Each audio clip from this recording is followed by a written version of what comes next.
Hello friends, ഏവർക്കും കുഞ്ഞുമോൾസ് നാടൻ രുചികളിലേക്ക് വീണ്ടും സ്വാഗതം. ഇന്ന് ഞാനിവിടെ കൂണ് വെച്ച ഒരു ഡിഷാണ് ഉണ്ടാക്കുന്നത്. കൂണ് വരട്ടി എടുക്കുന്നത്. അതിനാവശ്യമായിട്ടുള്ള കൂണ് ഇവിടെ വൃത്തിയാക്കി അരിഞ്ഞു വെച്ചിട്ടുണ്ട്.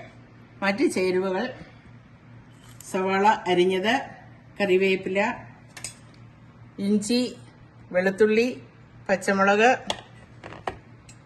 മല്ലിപ്പൊടി, മുളക് പൊടി, കുരുമുളക് പൊടി, ഗരം മസാല പൊടിച്ചത്, കായപ്പൊടി, മഞ്ഞൾപ്പൊടി, ആവശ്യത്തിനുള്ള ഉപ്പ്.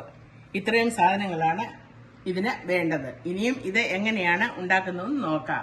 വിശദ വിവരങ്ങൾ ഡിസ്ക്രിപ്ഷൻ ബോക്സിൽ കൊടുത്തിട്ടുണ്ട്. ഇവിടെ പാത്രത്തിൽ എണ്ണ നന്നായി ചൂടായി വന്നിട്ടുണ്ട്. ഇനിയും അതിലേക്ക് കടുകിട്ട് പൊട്ടിക്കാം. ഇനിയും ഇതിലേക്ക് അരിഞ്ഞു വെച്ചിരിക്കുന്ന പച്ചമുളക്, ഇഞ്ചി, വെളുത്തുള്ളി,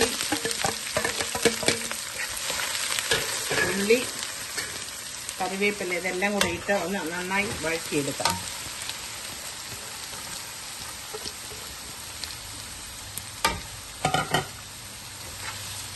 ഇതിലേക്കൊരല്പം ഉപ്പ് ഇടാം. അത് പെട്ടെന്ന് വഴന്ന് കിട്ടാൻ വേണ്ടിയിട്ടാണ്.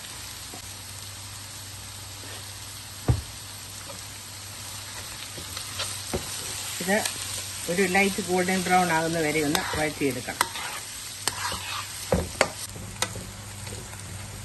ഇവിടെ ഉള്ളിയും ഇഞ്ചിയും വെളുത്തുള്ളിയും എല്ലാം നന്നായി വഴന്നു വന്നിട്ടുണ്ട്. ഇനിയും ഇവിടെ എടുത്തു വെച്ചിരിക്കുന്ന മസാല പൊടികളെല്ലാം കൂടി ഇതിലോട്ട് ചേർക്കാം.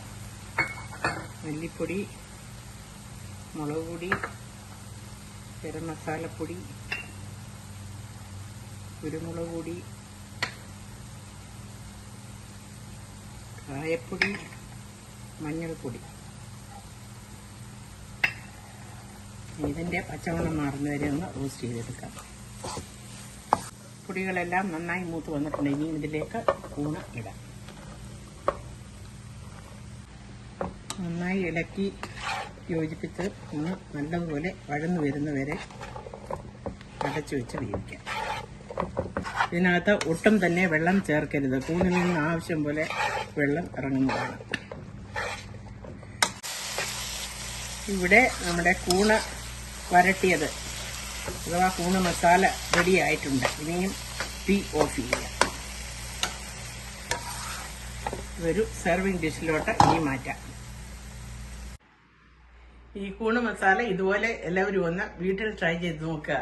വളരെ രുചികരമായിട്ടുള്ള ഒരു വിഭവമാണ്. ഇഷ്ടമായാൽ please like, share and subscribe to my channel. വീണ്ടും പുതിയൊരു വീഡിയോയുമായി വരുന്നതുവരെ ഏവർക്കും നന്ദി, നമസ്കാരം.